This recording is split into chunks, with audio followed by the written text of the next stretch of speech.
Hey guys, today I'm going to walk you through how to DIY window cleaning. Whether you're a homeowner or you just want to keep your kitchen view looking nice, these are the bare necessities that you need to get a good shine on any piece of glass. So, a sponge and a squeegee are the bare necessities. And I highly recommend getting a professional quality squeegee from windowcleaner.com. There'll be a link below in the description, but you can get one of these for fairly cheap. Don't get the ones from Home Depot or Lowe's. They're not going to work for you as well as something professional grade. And it's a couple of things. It's the actual squeegee rubber that's being used as well as the squeegee blade. Now, this is an Ettore master brass channel with an Ettore ledger, and it makes it really easy to hold, but the handle is kind of irrelevant. It's mostly the blade and the rubber that matters the most. So I'll drop a link below. You want to get a 12-inch squeegee blade. That's small enough where it's easy and forgiving to use, but large enough so that you're not going to spend all day going back and forth. So again, 12-inch Ettore brass squeegee is your go-to. Now, the solution for this, you're just going to use a little bit of soap and water. I have in this bottle just regular tap water with just a little smidge of some Dawn dish soap. Pretty easy, pretty straightforward. Whatever you use to agitate and clean the dishes that you have will work just as well to clean the glass window. Glass is glass after all.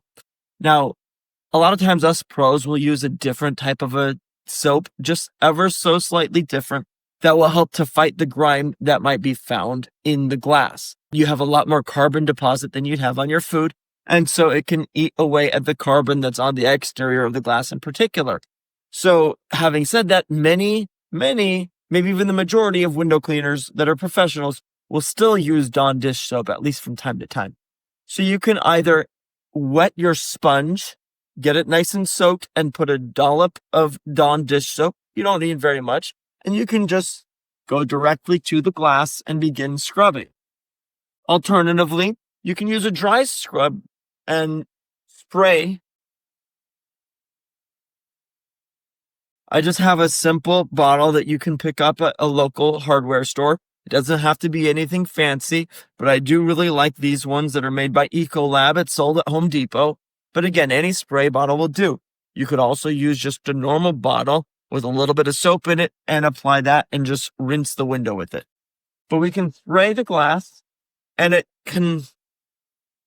Now the next step is we've got to agitate it. And again, we can use a sponge. Alternatively, you can get a designated window cleaning scrubber. Again, you don't necessarily need to get something that's very large, but you want it to be big enough. This is a 14-inch scrubber. For a residential home, you don't need anything larger than this. Anywhere from 10 to 14 inches will suffice. And I have on here a Mowerman sleeve that has a porcupine kind of bristle, which agitates really strong. The little fibers dig into any grime that's on the glass. Two more things that can be very helpful. Extra fine steel wool. This will get nearly anything out of the glass. And so notice it has 4 zeros. If you use anything that's less fine than this, you have the potential for scratching.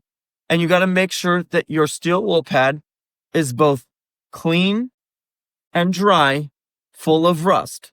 So once I use one of these pads, I never use it again because the moisture in it will cause it to begin to rust, and that rust can scratch the glass. Even though the steel wool itself wouldn't cause any harm, the rust or any other debris like sand or rough particles, if it was to get onto this pad and you scrub it on here, you could scratch.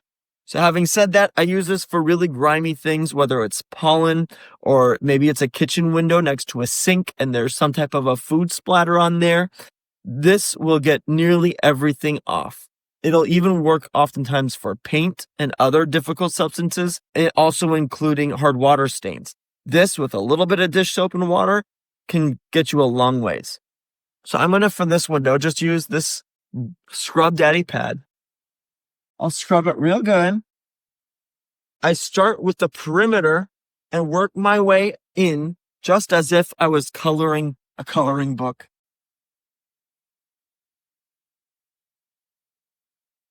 Now that should be sufficient. If you're ever working with really dirty windows, maybe there's hard water stains or just some calcium buildup, it looks a little hazy, or maybe you have some pollen marks on it or just bugs that are everywhere, steel wool goes a long way. The sponges, the rough side of the sponges can often do good enough, but sometimes you need that little extra bit of scrubbing power, and that's where the steel wool comes into play. You simply just want to make sure that your glass is nice and soapy, and then you can scrub away to your heart's contentment. And it just takes a little bit over. I like to get the edges really good and then scrub in circles. The dirtier they are, the more scrubbing you might need to do. But I find typically just that circular motion going once over the whole sheet of glass is plenty to do anything.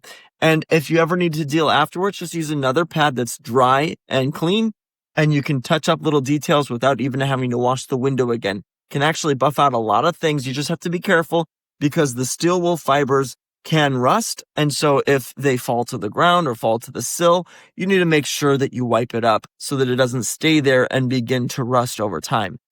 And now I can take my 12-inch squeegee, and you can do straight pulls, just straight across.